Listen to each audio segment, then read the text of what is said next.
Bueno, muchas gracias a ustedes en primer lugar y enhorabuena por los 25 años, que eso es lo primero que hay que decir, hay que estar feliz siempre de cumplir años, aunque a veces cumplir años trae otras cosas, ¿no?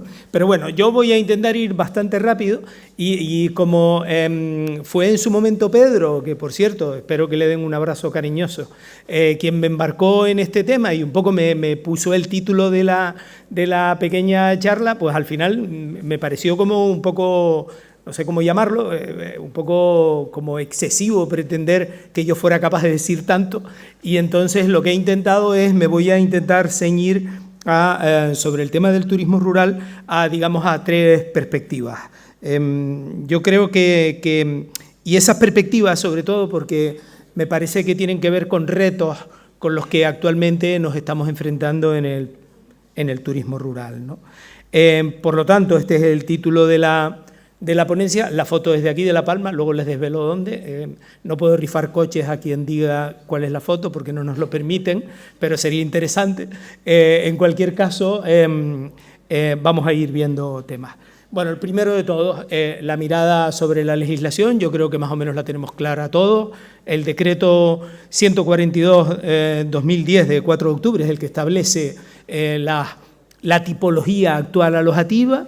Luego veremos que en el caso de la vivienda vacacional, el decreto 113 establece una nueva tipología, que es la vivienda vacacional, pero es el decreto 142 el que regula, por tanto, la tipología de hotel rural y casa rural, aunque, desde luego, también tenemos que nombrar el decreto 232-2010, que, como saben, es el que posibilita en las Islas del Hierro, La Palma y La Gomera el alojamiento en los suelos rústicos, ¿no? ¿Qué pretendió en su momento el decreto 142? Bueno, en primer lugar pretendió, de alguna manera, no sé si decir dignificar, pero desde luego de alguna manera ligar el turismo rural con el patrimonio histórico, con el patrimonio cultural de Canarias, a través de una norma que dio bastante en su momento quebraderos de cabeza, pero que tiene que ver con que se puede hacer un hotel rural o una casa rural cuando el inmueble en el que se va a pretender hacer la actividad tiene los más altos valores históricos y culturales de nuestra tierra, ¿no? Bueno, ese fue uno de sus primeros intentos. Otro de los intentos tuvo que ver con la adaptación a la directiva Bolkestein.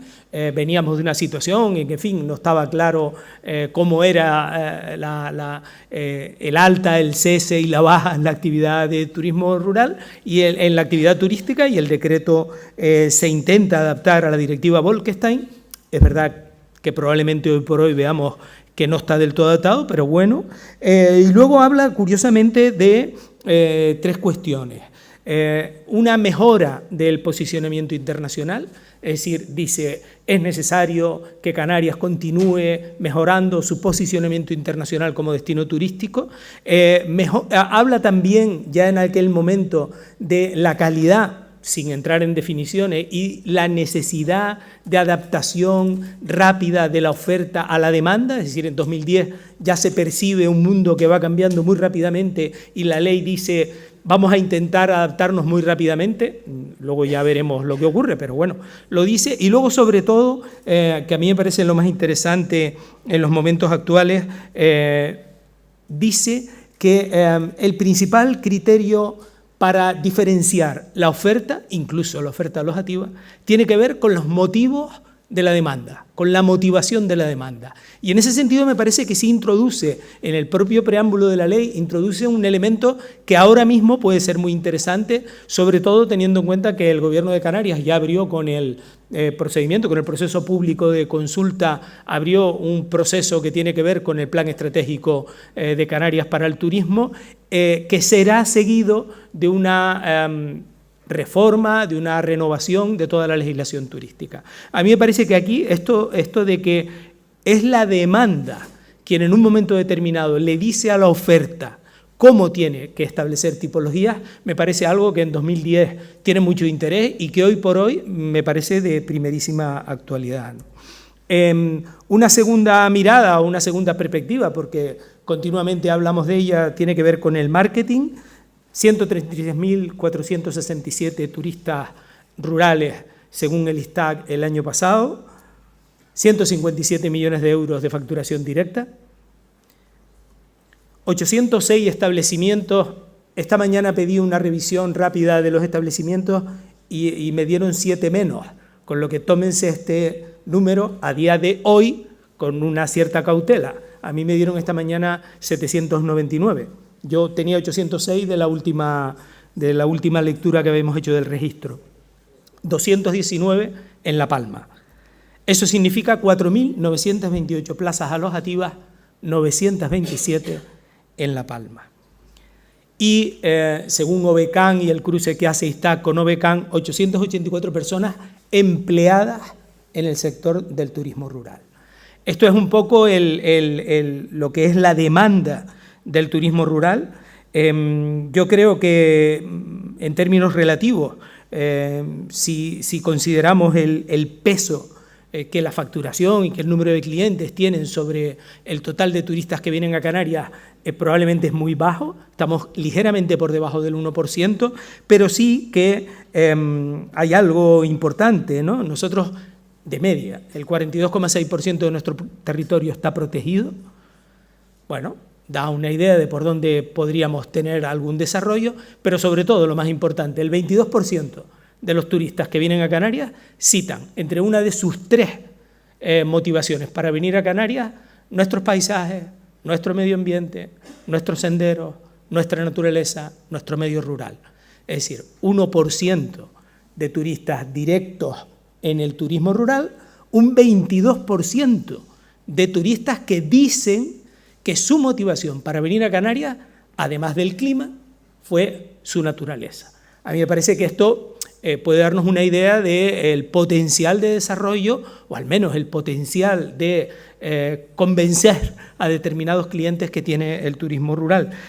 Fruto de eso, nosotros en promoción, saben que el Gobierno de Canarias la promoción la realiza a través de Promotur y luego la realiza en un entente muy cordial con los 7 cabildos a través de los recursos que los cabildos tienen, sean sociedades anónimas o sean directamente los cabildos o sean patronatos, lo que hacen en promoción, ¿no? Directamente nosotros del presupuesto de promoción destinamos a este 1% de clientes el 6,8% de la promoción directa. Es decir, estamos muy por encima de los resultados que conseguimos en un intento de captar precisamente a ese 22% que habla de motivaciones que tienen que ver con la naturaleza. Nosotros, como saben, la promoción ha cambiado muchísimo, ¿no? Muchísimo. Aunque luego uno ve en la botella de Coca-Cola y sigue igual, ¿no? Pero bueno, la promoción ha cambiado mucho y al final nosotros lo que hacemos es nos dirigimos a segmentos concretos de clientes a los que estudiamos, donde encontramos motivaciones comunes y hacemos fundamentalmente a través de temas online, a través de las redes, cargamos mucho la promoción y la publicidad sobre ellos, llegamos hasta Big Data. Cuando hacemos Big Data intervenimos, no sé, si un cliente, tenemos un ejemplo muy divertido que hemos puesto en alguna charla, un cliente en Múnich se pone a buscar dónde va de vacaciones y pincha Hawái, luego pincha Mallorca, luego vuelve a pinchar Hawái, pincha Sudáfrica y, ¡oh Dios!, le sale un anuncio de Canarias, ¡qué cosas! El hombre se queda un poco raro, pincha una isla, pincha en otra y le vuelve a salir un anuncio de Canarias. Bueno, esto lo hacemos nosotros con Big Data y con acuerdos que tenemos con Google, por ejemplo, o con TripAdvisor, en fin. Y bueno, y al final es donde nosotros nos movemos, ¿no? Tenemos, ya digo, dos perfiles concretos que llamamos exploradores de la naturaleza a uno.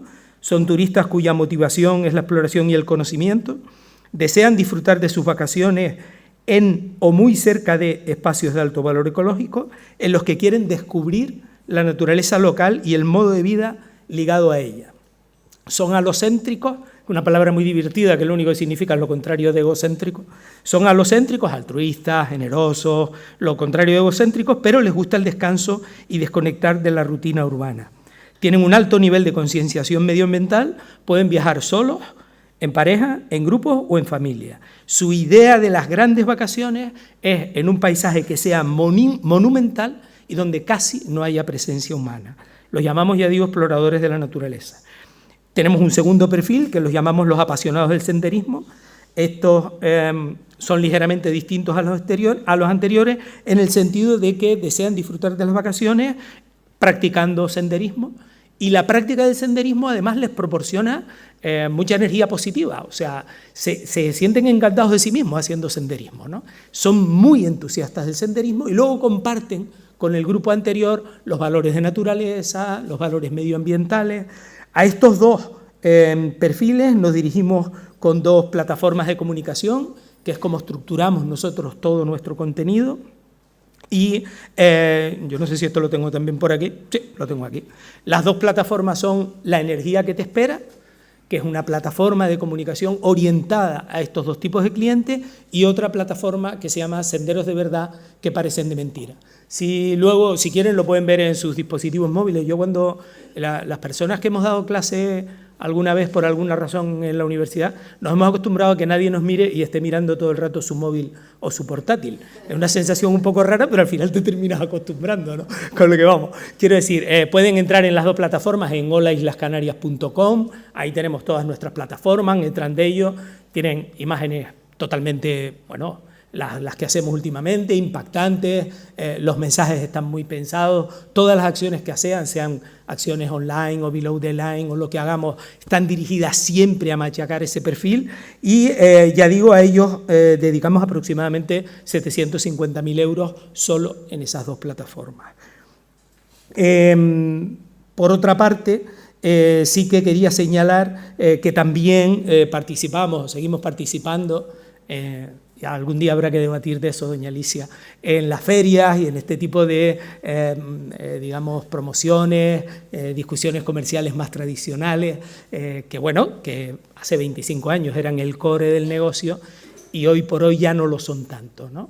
Pero por poner un ejemplo, en este tema, la feria probablemente más importante de Europa está en Düsseldorf, Tournatur, y ahí estamos nosotros, estamos con los cabildos. Yo creo que hacemos un buen trabajo en la feria y bueno, intentamos por todos los medios aumentar el deseo, nosotros al final somos muy aspiracionales, el deseo de que los turistas quieran venir a Canarias, que es con lo que trabajamos nosotros, que se despierten por la mañana y digan, ¿qué haré yo aquí? Mañana me voy para Canarias, porque al final es de lo que vivimos todos, y luego ya son los cabildos los que con sus estrategias particulares logran traerlos, y luego son ustedes los que logran alojarlos y traducir su llegada en dinero, en economía, en más felicidad para nuestra gente, que al final es de lo que se trata. Y luego hemos preparado una tercera medida no exenta, otra tercera mirada no exenta de complejidad, que es la mirada sobre el alquiler vacacional o sobre la vivienda vacacional.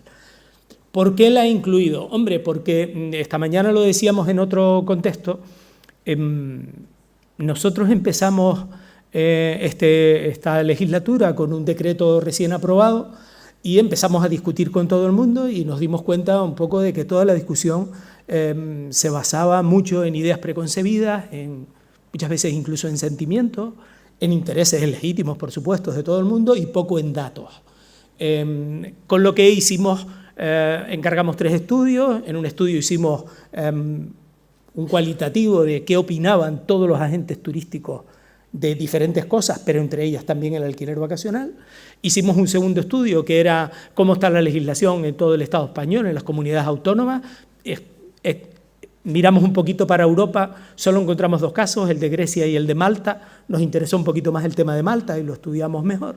Y luego nos encontramos con una empresa de una persona, que el CEO es un amigo de arquitecto y urbanista de Gran Canaria, que sin embargo tiene su empresa en Barcelona, que nos la presentó de alguna manera el trabajo que estaban haciendo la anterior directora general de turismo del gobierno catalán, y empezamos a trabajar con ellos e intentamos salirnos un poco de lo que se estaba haciendo en ese momento, y ellos nos dijeron, mira, ¿por qué no le encargamos a Robot que busquen en la red y nos digan qué hay en la red?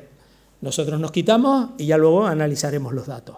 Eso lo hicimos con una empresa que se llama Inatlas, lo hicimos el año pasado, hicimos una radiografía en noviembre de 2015 de la demanda del alquiler vacacional, el canal a través del que llegaba la oferta y la oferta del alquiler vacacional. Lo publicamos, lo presentamos en todas las islas, pero también lo publicamos en internet, sigue publicado de hecho, y este año, bueno, el año pasado, en diciembre de 2016, lo repetimos para ver, bueno, qué variaciones había, si seguíamos teniendo las mismas opiniones o no. Claro, cuando se habla de esto, a veces da un poco de miedo y con razón. Nosotros lo que hacemos, o lo que hacen los bots, es analizan todo lo que pasa. El año pasado lo hicimos en 14 plataformas, este año en 11 plataformas, y extraen de la plataforma datos de quién alquila qué, bueno, quién, vamos a dejarlo ahí, quién alquila qué, dónde, a qué precio, qué días, de qué manera, en fin. Este año hemos descendido incluso a tipologías, también descendemos a una especie de, bueno, la situamos en el mapa, no exactamente al detalle, pero sí que las ponemos bastante en el mapa, y eso todo nos ha dado un enorme caudal de conocimientos que nosotros creemos que puede aportar cosas a la discusión sobre el alquiler vacacional, a unas sabiendas de que no necesariamente las decisiones que tengamos que tomar en el ámbito de lo político, y aquí me refiero a lo político como aquello que nos permite a todos vivir juntos en un Estado democrático, no me refiero a los partidos, sino a la política con mayúscula, probablemente tendrá que estar basada en datos, pero no solo tendrá que contener datos, ¿no? Actualmente, como saben, el alquiler vacacional está regulado en el decreto 113/2015, es un decreto que en el caso de Canarias ha tenido 5 demandas en el Tribunal Superior de Justicia de Canarias. El Tribunal Superior de Justicia de Canarias falló parcialmente en contra del decreto y parcialmente a favor, fundamentalmente falló en contra con relación a que no se pudiera hacer alquiler turístico en las zonas turísticas, falló en contra de que no se pudiera hacer alquiler por habitaciones, que era algo que el decreto decía que no se podía, y falló en contra del procedimiento para dar de alta la vivienda vacacional. Ante esa, y hay una quinta resolución que acaba de salir hace muy poquitos días, donde además también se manifiesta en contra de ciertos, no sé cómo llamarlo, deberes que el decreto parece ponerle al turista, cuando dice que el turista tiene que comportarse bien. Y entonces el juez dice que tú no eres nadie para decirle al turista cómo se tiene que comportar, que para eso está el Código Civil y no la norma turística, ¿no? Sea como sea, el Gobierno de Canarias ha decidido en su momento recurrir la sentencia del Tribunal Superior de Justicia de Canarias ante el Supremo. El Tribunal Superior de Justicia de Canarias ha admitido tramitar ante el Supremo el recurso, falta saber si el Supremo admite los recursos o no. El argumento principal del Gobierno de Canarias tiene que ver con aquella parte de la sentencia que habla de que no se puede a través de la ley turística especializar los usos de los suelos. Y el Gobierno de Canarias entiende que sí, que precisamente eso es lo que hacemos en Canarias, especializar los usos de los suelos. Nosotros hemos definido no solo suelos industriales, no solo suelos dotacionales, no solo suelos residenciales, sino además hemos dicho, y tenemos un suelo que lo llamamos turístico, y es donde se realiza la actividad turística. Esto, dará de sí lo que el Tribunal Supremo decida y ya veremos. Como saben, de todas maneras, la ley del suelo, que entrará en vigor el 1 de septiembre, sí establece, en el caso de La Palma, La Gomera y El Hierro, que la actividad de viviendas vacacionales se puede realizar en cualquier tipo de suelo. Eso lo establece la ley del suelo con relación a La Palma, La Gomera y El Hierro, por ponerse en sintonía de la denominada ley de las Islas Verdes, porque si no se ponía en contradicción con la ley de las Islas Verdes. Bien, como saben, porque también es algo recurrente que siempre todo el mundo nos pregunta, es que para dedicar una vivienda al alquiler vacacional tiene que ser una vivienda. Quiero decir, tiene que tener cédula de habitabilidad, ser habitable, estar donde tiene que estar, en fin, no es... Con esto no quiero decir nada, sino quiero decir que las condiciones que establece la norma para que tú tengas una vivienda son las que luego pueden dar lugar a que esa vivienda la dediques al alquiler vacacional. Les voy a enseñar unos datos, intentaré ir muy rápido. Como les dije, esto que hay aquí es la placa distintivo de las viviendas vacacional, aprobada por el Real Decreto. Y hemos anexado demanda, canal y oferta. En el caso de la demanda, esta es la demanda que hemos tenido en Canarias, que tuvimos en Canarias en 2016, casi 15 millones de turistas, de los que se alojaron en alojamiento de alquiler 1.290.609 turistas. Esto supone el 8,61% de los turistas que vinieron a Canarias. ¿Es mucho o es poco? En 2010 fueron el 10%. Es verdad que en 2010 la cifra total de clientes que tuvimos en Canarias turísticos fueron 10.400.000, pero en 2010 en alquiler vinieron un 10% de los turistas y en 2016 un 8,6%. Lo que nosotros hemos visto en la serie 2010-2016, a falta de seguir analizando nosotros series, es que ha tendido a moverse en el entorno del 10%.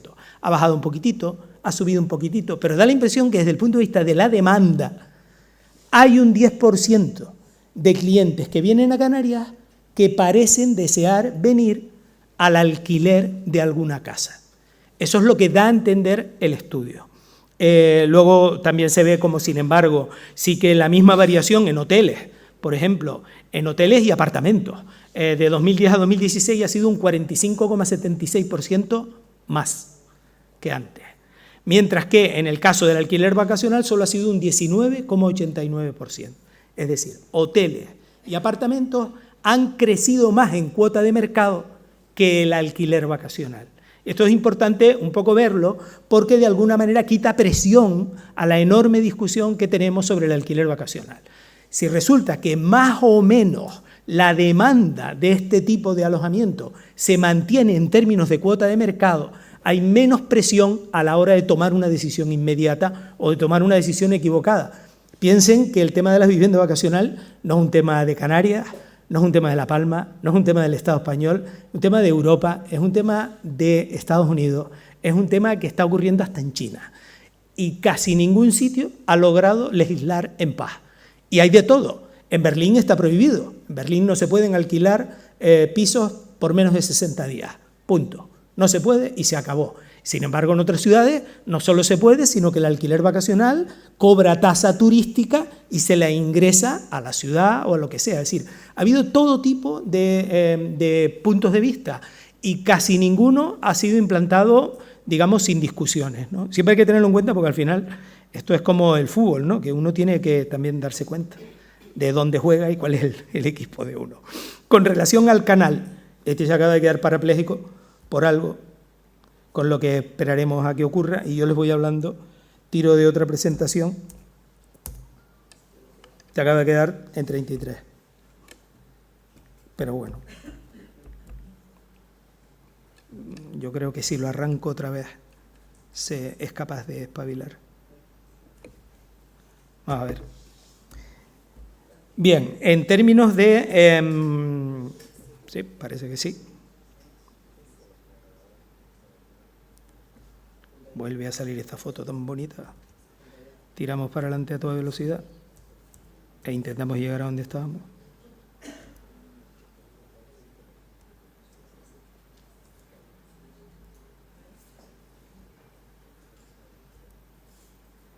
Vale. En total, ¿qué descubrimos o qué hemos descubierto este año en las 11 plataformas que estudiamos? 52.828 anuncios, muchos de los cuales, el 43,39%, están repetidos. Si yo pongo mi vivienda, igual que si tengo una casa rural, en Airbnb, en Windows y en HomeAway, no hay ninguna razón para ponerla solo en una. Eso significa que solo la mitad corresponden a la misma vivienda. El 61% de la cuota de mercado de la plataforma la tienen Airbnb y HomeAway. Para que se hagan una idea del tema de Airbnb, cómo empezó Airbnb, dónde está Airbnb. Esta mañana estaba leyendo la valoración bursátil última de Airbnb. Son 31.000, Airbnb vale en bolsa 31.000 millones de dólares. Todos los canarios, todas las Canarias trabajando durante un año completo, aproximadamente conseguimos 50.000 millones de dólares, que es más o menos nuestro PIB.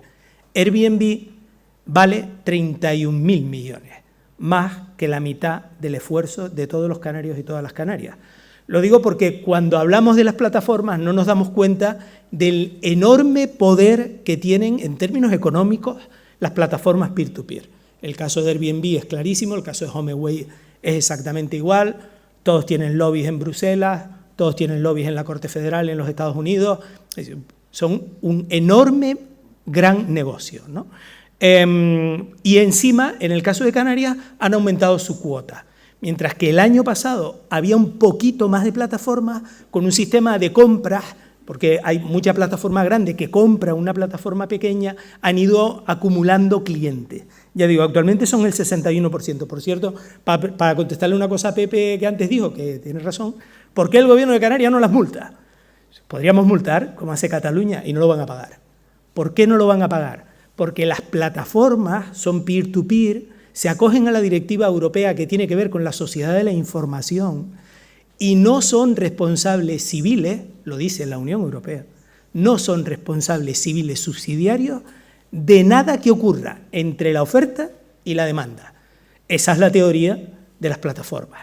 La teoría de algunos gobiernos, como el de Barcelona, es el contrario, por lo tanto hay un procedimiento judicial abierto en la Unión Europea y mientras una ciudad concreta como Barcelona ha multado a las plataformas por no entregarle los datos de las personas que alquilan y por no incluir que está registrada o no está registrada, algo a lo que se niega fundamentalmente Airbnb. Es bastante divertido hablar con ellos. Vas allí y hablas con ellos, es súper chachi. Te sientes como una cosa minúscula, ¿no?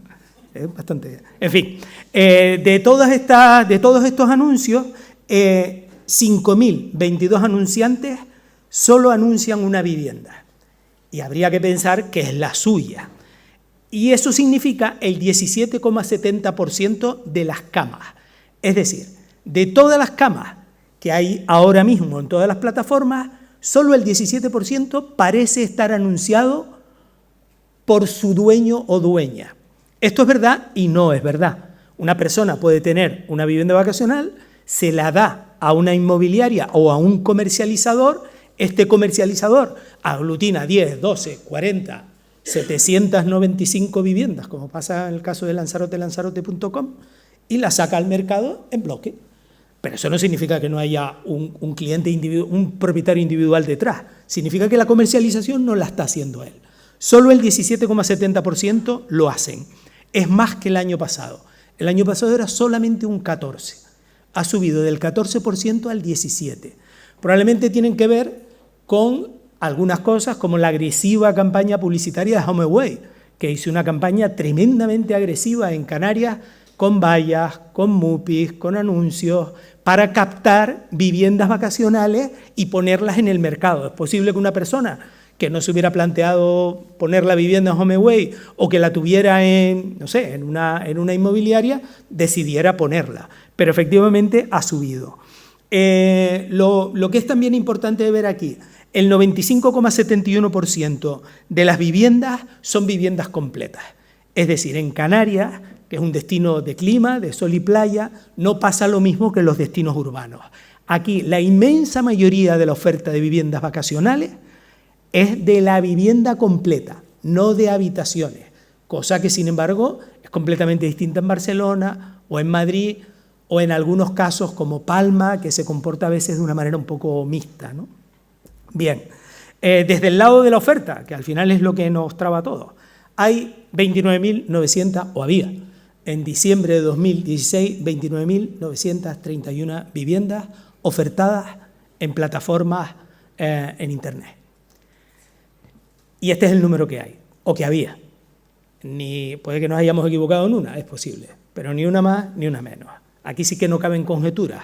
Esto es lo que hay y ya está, o lo que había en diciembre. ¿Esto qué significa? 129.685 camas, un 4,33 camas de promedio por cada vivienda.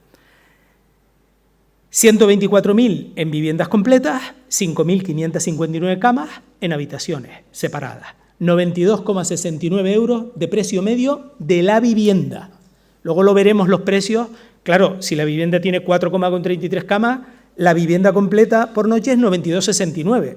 Luego veremos cuánto es 2 camas y intentaremos armonizar precios. Bien, toda nuestra oferta de camas, legal, ilegal, alegal, es 553.416 camas. Este es el máximo que nosotros podíamos en diciembre de 2016 albergar en camas turísticas en toda Canarias. De ellas, 432.240 no son viviendas vacacionales. 129.685 sí son camas en viviendas vacacionales y eso supone un 23,43% de la oferta. Es decir, el 23% de la oferta son viviendas vacacionales. No son hoteles, no son apartamentos, no son hoteles rurales, casas rurales. Podría haber alguna casa rural que se nos haya colado en el momento de hacer la criba, pero al final es un 23%, prácticamente la quinta parte. Bien, ¿qué pasa en toda Canarias? Porque claro, luego nosotros miramos Canarias por isla, luego, aunque aquí no lo pondré porque pondré solo La Palma, miramos por municipios, luego miramos por lo que se llaman microdestinos turísticos y luego seguimos un poquitito más abajo. Bien, por islas. Tenerife tiene la mayor concentración de viviendas vacacionales, tiene 11.549. La Palma tiene 1.455 viviendas vacacionales. Tengan en cuenta que esto no tiene nada que ver con estar dado de alta o no. De hecho, las 29.931 viviendas, hoy, a día de hoy, aproximadamente hay 3.000 dadas de alta. Y es posible que haya un número más o menos similar en los cabildos tramitándose. Es decir, que podríamos estar hablando de unas 6.000 viviendas aproximadamente en el ámbito de lo legal y el resto está en el ámbito de lo no legalizado. Vamos a dejarlo ahí. Bueno, aquí en este cuadro, por cierto, este documento completo lo tienen por supuesto en internet. Gobierno de Canarias, entran en turismo y a mano derecha ven el documento, le dan y hay un PDF, el mismo que tengo yo, exactamente igual, que pueden consultar en cualquier momento. En La Palma estamos hablando de 5.484 camas y La Palma representa un 4,23% en el total de Canarias, pero la oferta de camas en La Palma con relación al resto de la oferta de camas en viviendas vacacionales representa un 35,80%. Es decir, el 35,80% de las camas que se están ofreciendo en La Palma se ofrecen en la modalidad de vivienda vacacional. La Palma, ahí no sé si se ve bien, bueno, más azul, más camas, menos azul, menos camas. Y ahora intentamos ver los números, que no sé si ahí está muy contrastado, pero bueno, por encima, 1.455 en 2016, 388 en Los Llanos, 190 en El Paso, 191 en Tijarafe, 102 en Mazo, 139 en Tazacorte, Fuencaliente 87, Punta Llana 63, Breña Baja 38, Garafía 53, Punta Gorda 63, Santa Cruz de la Palma 71, Breña Alta 49, San Andrés y Sauces 14 y Barlovento 7. Esas son las 1.455 que detectamos en Internet en diciembre de 2016 en La Palma. Es importante, bueno, es interesante ver aquí, y si consultan lo podrán ver bien, cómo se han movido entre 2015 y 2016, por ejemplo, mientras que en Los Llanos ha aumentado un 6,30%, en Tazacorte ha aumentado un 57,95%. Es verdad que Tazacorte tiene 139 y Los Llanos tiene 388, pero el aumento ha sido mayor allí que en Los Llanos.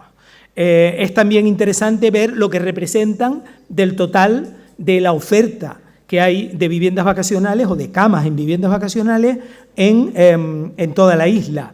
El 35,80% son viviendas vacacionales, para Los Llanos significa el 35,82%, pero para El Paso el 50% de las camas turísticas están en viviendas vacacionales. O para Tijarafe, el 77,32% de las camas están en viviendas vacacionales. Por eso digo que tiene un cierto interés detenerse en el tema. Es una lástima que yo no haya sido capaz de presentarlo mejor, pero lo siento. Luego también hemos investigado los precios, por aquello de, bueno, ya que estábamos, vamos a ver cuánto nos cuesta. La media ya se las dije, 92,69 euros noche. Esto fluctúa un poquitito entre las islas y nosotros lo que hemos hecho es intentar lo que hemos llamado armonizar precios. Si la vivienda vacacional tiene 4,33 camas de media y cuesta 92 euros, ¿cuánto costaría 2 plazas? Bueno, 42,81 euros. ¿Por qué 2 plazas? Porque es como tenemos el ADR de los hoteles. Los hoteles los tenemos a 2 plazas. Y en Canarias la media de los hoteles es 87,39 euros noche. La vivienda vacacional 42,81 y los apartamentos 33,48. Ahí se ve algo que se va a ver siempre en la vivienda vacacional. Normalmente el precio está por debajo de la media de los hoteles, pero por encima de la media de los apartamentos. Es curioso cómo se ha metido justo ahí en medio de ese precio. Nuevamente tienen los precios en La Palma. En La Palma el precio medio de la vivienda es 66,48, notablemente por debajo de la media de Canarias. Por cierto, hay viviendas vacacionales en Canarias a 1.600 euros la noche. Eso existe, y existe en Canarias. De hecho, la media en alguna localidad de Gran Canaria, la media es casi 250 euros noche. Todo depende de qué tipo de vivienda, cuánta gente cabe en la vivienda, piscina, no piscina, extras como coche, mayordomía, cocinero, en fin, una serie de extras que obviamente han subido el precio, ¿no? En el caso de La Palma, 66,48, y si lo armonizamos para 2 personas, estaríamos hablando de, a ver si lo logro ver, de apartamentos 37,31, el ADR de la oferta hotelera es 39,77 y el precio medio es 66,48, con lo que no tengo aquí, bueno, lo tendré luego, el precio por 2 noches. La idea, La Palma ligeramente por debajo de la media de toda Canarias. En el caso también aquí lo tenemos por municipios y se puede ver por municipios. El más caro, antes lo miré, el municipio que tiene el precio medio más alto de toda La Palma es Tijarafe, 83,33 euros, mientras que el menos dinero que cuesta Barlovento, 49 euros. Ahí nuevamente se ven las variaciones de los precios, cuál es la diferencia con relación a los apartamentos en ese municipio. O sea, quiero decir que ahí se puede estudiar un poquitito, porque al final también si tenemos casas o hoteles rurales estamos en el mercado y esta información de precios es una información muy potente a la hora de tomar decisiones sobre los propios precios.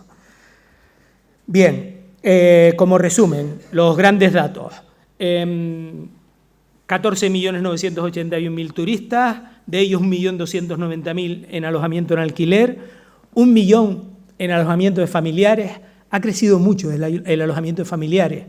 Nosotros pensamos que a lo mejor hay un 2% ahí, es posible que un 2,5% que no se ajuste a la realidad, que diga que viene a casa un familiar pero realmente no viene, pero al final esto se hace a través de una encuesta, pero que se llama Frontur Canarias, lo hace el ISTAC, el Instituto de Estadística del Gobierno de Canarias, y se hacen 200.000 encuestas. En 200.000 encuestas es muy difícil que mucha gente mienta. En general no puede mentir alguien, pero es muy difícil, ¿no? Con lo que probablemente esta cifra sí tenga que ver con un crecimiento real de ese tipo de alojamiento. En hoteles y similares, un 80,82% de la demanda, un 8,61% en el alojamiento en alquiler. En 2010 eran un 79 y un 10, como dije antes, con lo que parece que los hoteles han aumentado, hoteles y apartamentos, y han bajado las viviendas vacacionales, y también hemos hecho un análisis que lo hacemos siempre sobre el crecimiento imparable a partir de 2010, del todo incluido, que ya representa el 31,65% de la demanda. El 31,65% de la demanda que viene a Canarias desea venir o encuentra una oferta de todo incluido. También estudiamos la evolución de los apartamentos y se ve la destrucción de apartamentos desde el año 2003 hacia acá, en unas islas más que en otras, pero se ve la caída de número de plazas alojativas de los apartamentos tradicionales, ¿no? Estudiamos 11 plataformas, en fin, 29.931 viviendas, y hemos estimado el gasto directo en alquileres de estos turistas en 622 millones de euros, de los que aproximadamente las plataformas reciben 93 millones de euros. Plataformas que no residen no ya en Canarias, sino ni siquiera en el Estado español. Hoy vimos precisamente en un medio del Estado la discusión sobre por qué Airbnb no factura en el Estado español y factura en Irlanda, y entonces en el Estado español lo que tiene es una subsidiaria que solo hace marketing. y que declara 50.000 euros de beneficio. 93 millones de euros de los 622. Además de eso, hemos intentado estimar con una norma, en fin, que parte de un montón de algoritmos, el gasto global de los turistas que llegan en alquiler vacacional y nosotros lo estimamos en aproximadamente 1.375 millones de euros. Piensen en esos 622 millones, yo no pienso mucho en ellos, pero el 7% del IJIC de 622 millones son prácticamente 45 millones de euros. Vale la pena detenerse en eso y darse cuenta lo importante que es para nuestros hospitales, para nuestras escuelas, para las personas que no tienen nada, recaudar impuestos. Lo importante que es recaudar impuestos. Y por lo tanto, lo importante en la vida es que es ser legal. No vaya a ser que luego San Pedro le diga a uno, ¿tú qué hiciste? Que puede pasar, ¿no? Viviendas vacacionales 29.931, 553.416 camas en toda Canarias, de las que 129.685, el 23,43% corresponde a viviendas vacacionales. El precio medio de la vivienda 92 euros, lo vimos antes, y el precio armonizado 42. De estas, no en el caso de La Palma, saben que las entidades turísticas que define el ISTAC están definidas en Lanzarote, Fuerteventura, Gran Canaria y Tenerife, son como microdestinos turísticos. En esos microdestinos turísticos hay 12.995 viviendas, 64.716 camas. Como recuerdan, el Decreto 113 no permite legalizar estas 12.995, pero si hay 29.000, hay 15.000 que sí podrían ser legales y ahora mismo hay 3.000. Esto es como lo de ir a 120 por la autopista, ¿no? Yo, más de una vez dice uno, no, en fin, tengo prisa, pero bueno. Bueno, por concluir, perspectiva, porque me dijeron que... Bueno, ¿nosotros qué hemos hecho? Hemos generado estos estudios, nos hemos reunido con mucha gente, hemos encontrado posturas más basadas en sentimientos, en ideas, en valores que en la realidad. De un lado, la patronal de la vivienda vacacional, los dueños de las viviendas vacacionales. Del otro lado, la patronal de hoteles y apartamentos. Y en posiciones menos radicalizadas, las universidades, los centros de investigación, los centros de estudio y los sindicatos y los operadores, digamos, los representantes de los trabajadores, que suelen tener posturas no tan enfrentadas. Poco a poco el mundo ha ido a toda velocidad y da la impresión de que empieza a haber algunos puntos de contacto entre estas dos patronales, pero esto igual es un deseo mío, ¿no? Después de tantas reuniones. Cuestiones que se me plantean a mí como perspectiva. El mundo está cambiando, los turistas están cambiando, quieren experiencias auténticas. El otro día estaba leyendo, por ejemplo, un informe muy interesante sobre los millennials, lo importante que es para ellos ser felices de una manera normalita, sin gastarse mucho ni comprometer demasiado, pero ser felices, vivir bien. Los millennials son optimistas sobre el futuro, creen que van a vivir mejor en el futuro. Bueno, llegan hasta los 35 años, ellos están tirando mucho de los cambios en la manera de entender el turismo, aman ir a ciudades, aman ir a pueblos, aman hablar con la gente que vive en esos sitios y no tanto ir a la oferta arreglada donde lo que te encuentras es una persona, un recepcionista que trabaja allí, pero que no es de allí, es de otro pueblo. En fin, ellos aman eso. La gran pregunta para el turismo rural, ¿son los nuevos hábitos una oportunidad? ¿Lo son? ¿Comprar por internet con un móvil es una oportunidad para el turismo rural? ¿Las plataformas peer-to-peer son oportunidades para el turismo rural? Bueno, más turistas. ¿Es una oportunidad? ¿Es una amenaza? Estamos en 15.000, medio millón de camas. Si hacen el cálculo, esta mañana vi los datos de Canarias, hoteleros y hoteleros, nos hemos movido en el 77,8% de ocupación, una ocupación altísima, no habíamos tenido esa ocupación nunca en la vida habíamos tenido 15 millones.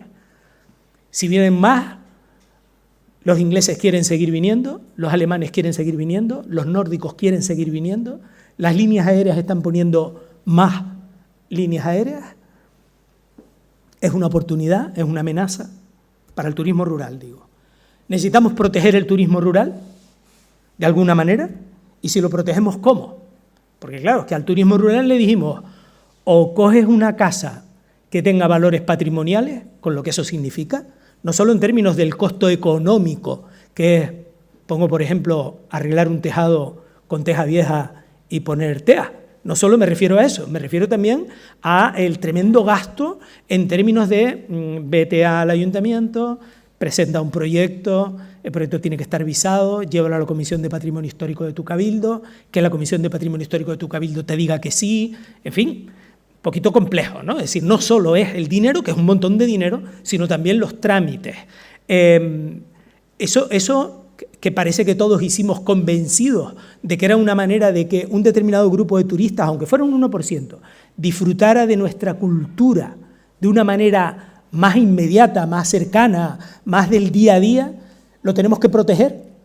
Y si lo tenemos que proteger, ¿cómo lo podemos proteger? De manera que Europa nos deje protegerlo, porque la directiva Bolkestein es la directiva Bolkestein, la libertad de presentar cualquier tipo de servicios al público de la manera más libre posible, está consagrado en la Unión Europea.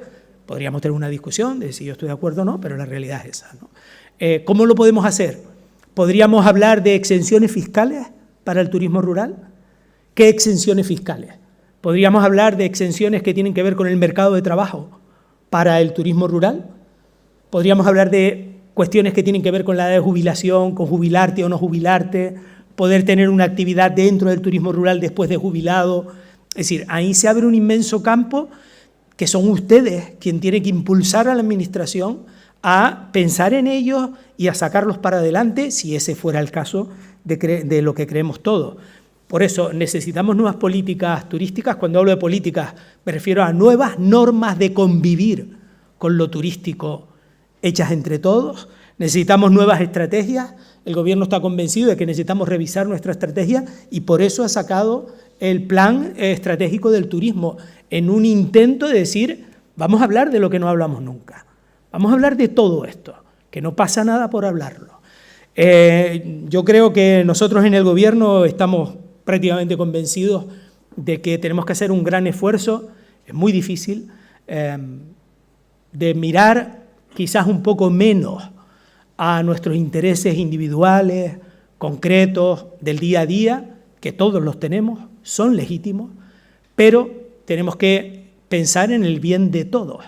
Hay un libro de un economista francés, premio Nobel, que entra a discutir qué es esto del bien común, ¿no? Y dice algo que está muy bien, que el bien común es aquel que tú desearías independientemente de si nacieras hombre o mujer, si tuvieras una discapacidad o no, si hubieras nacido en una cuna que te llevó a la universidad o en una cuna que no te pudo llevar a la universidad, si hubieras nacido pobre o inmensamente rico. El bien de todos esos es el bien común. El que si yo me voy a mi casa por la noche y me duermo y digo, no, si yo no pudiera caminar bien, ¿cómo me gustaría que fuera el suelo de la guagua? Ese es el bien común. La guagua que baja es la que representa el bien común, porque permite vivir mejor a todos, independientemente de nuestras circunstancias. Nosotros estamos convencidos de que poquito a poco lo podemos lograr y yo creo que, bueno, en esas estamos, nos llevamos un palo todos los días, pero tampoco pasa nada por eso. Y bueno, lo que sí está haciendo es tremendamente intenso. Y el último tema era que es el caserío La Tosca en Barlovento. La foto, que es una preciosidad espectacular. Gracias.